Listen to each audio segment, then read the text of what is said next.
Welcome to The Late Show. I'm your host, Stephen Colbert, and welcome. I want to welcome you all to Donald Trump's golden age. Turns out by golden, he meant golden shower, because really feels like he's peeing on our leg and telling us it's liberated. It can be a little lonely. It's a bit of a lonely time for those Americans who saw all this malicious, incompetent, corrupt chaos coming and voted, not that again, please. Which is why this weekend it was inspiring to see hundreds of thousands of Americans turning out. Look at that, hands-off protests in more than 1,200 locations in all 50 states, in Sweet Home Chicago, in Washington, D.C., in New York City, in Los Angeles, California, in Austin, Texas, and in the birthplace of democracy, Philadelphia, Pennsylvania. Although a lot of those people might be Eagles fans still drunk from the Super Bowl parade. We don't know yet. The polls were greased. They did grease the polls. Spirits were high, and the signs were great. Let them eat Teslas. Detroit hates Kid Rock. And my personal favorite, I bite Nazis. Good boy. Yes, you do. Bite those Nazis right in their testicles, right there.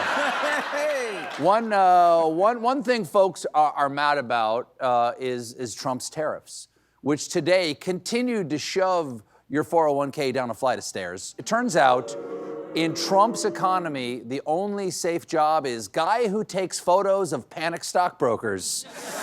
And in the last few days, we got some classics. We got Johnny Head and Hands, an old-fashioned God Has Forsaken Us, and this guy who will be the new face of the $100 bill.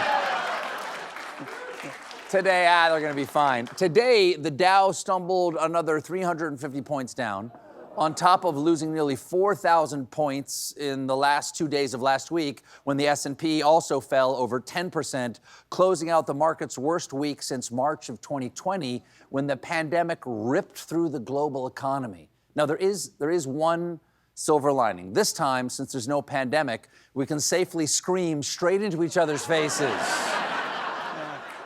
For one, what was it, 10 a.m., something like that? For one brief shining moment this morning, things looked up. Around 10 a.m., right? The market shot back into positive territory thanks to a tweet reporting the White House economic advisor, Kevin Hassett, said Trump was considering a 90-day pause in tariffs, but the tweet was not true, and an hour later, the White House issued a statement denying it, and the markets lost their gains and returned to their continued drop. The up and down continued all day long. Trump won't be happy until the Dow Jones looks like his signature. All of this.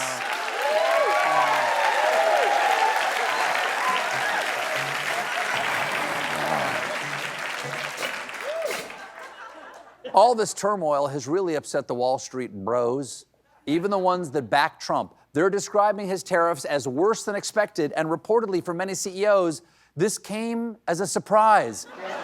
A surprise? He's only been talking about tariffs since the 1980s. In the campaign, he said tariff is the most beautiful word in the English language. This is like electing Snoop Dogg and then saying, I didn't know he was gonna smoke weed every day. And what's this? Wait a second, and hold on. And sipping on gin and juice? In this economy?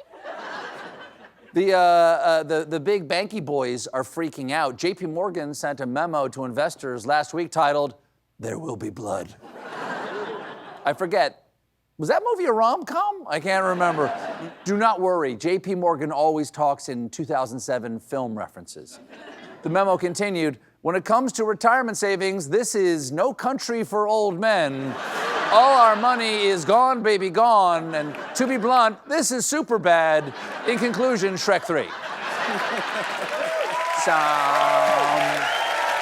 Somebody.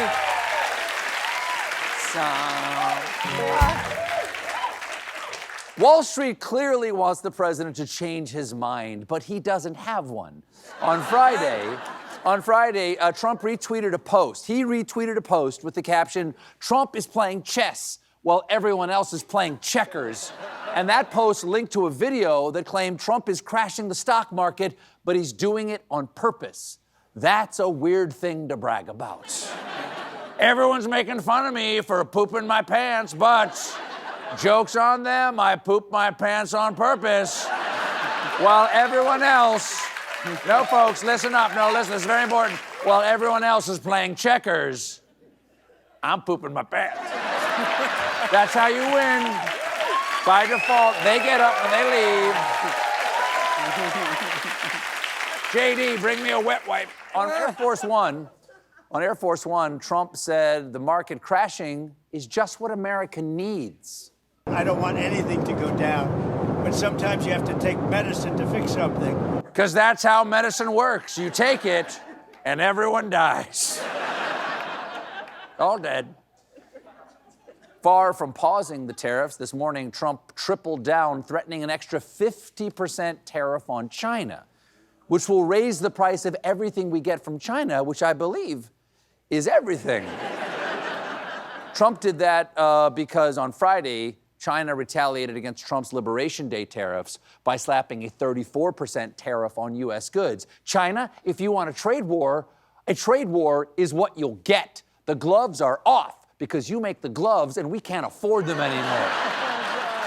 Trump responded, okay?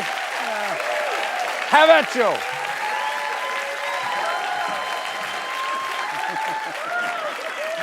That's how you box, right? Trump responded to China by posting, "If China does not withdraw its 34% increase above their already long-term trading abuses by tomorrow, April 8, 2025, the United States will impose additional tariffs on China of 50% effective April 9th. Then he ended, "Thank you for your attention to this matter." That's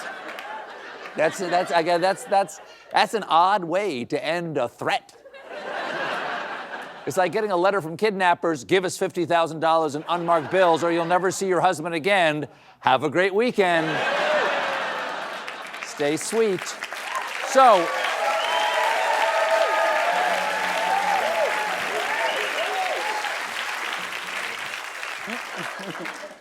why is Trump willing to tank the global economy and risk the wrath of American voters? Well, as one White House insider put it, he's at the peak of just not giving a anymore. Okay. Is he taking any? Because I would happily send him a steaming bucketful. While the markets were plummeting on Friday, Trump spent the day at his golf course. And the White House released this actual statement. The president won his second round matchup of the Senior Club Championship today in Jupiter, Florida, and advances to the championship round tomorrow. That is an aggressively tone-deaf press release. I'm sorry, Mrs. Jones, I botched the operation and your husband is dead, but this morning I got the Wordle in 2. Hazel. Luckily, reporters were aboard Air Force One, and they held the president accountable with tough, hard-hitting questions like this one. Any questions? How was the golf tournament? Very good, because I won. What's your handicap I like these to win. days? Oh, I know. His brain is broke. Yeah.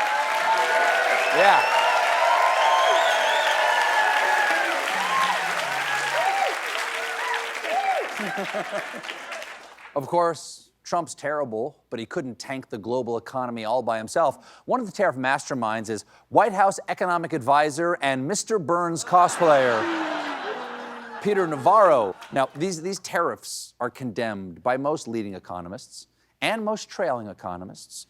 But Navarro did find one guy, an economist named Ron Vera, who was cited as an expert more than a dozen times in Peter Navarro's books. One problem with Ron Vera. For more, we turn to our friend Rachel Maddow. The problem is Ron Vera doesn't exist. He never has. The economics expert that Peter Navarro has long cited to explain why he's so gung-ho on tariffs, this person, Ron Vera, is a made-up person. Who is Ron Vera? Ron Vera is an anagram of Navarro, which is his last name. Now, I, Stephen Colbert, think this is incredibly dumb. But you know who doesn't? Famed economist Treblock Nepets. Yes. Handsome man. Good-looking, really good-looking guy. Treblock fully supports Ron Vera. Trump toadies were working overtime to polish these turds. Here's Judge Janine. You know, the uncertainty in the stock market, it isn't necessarily a negative.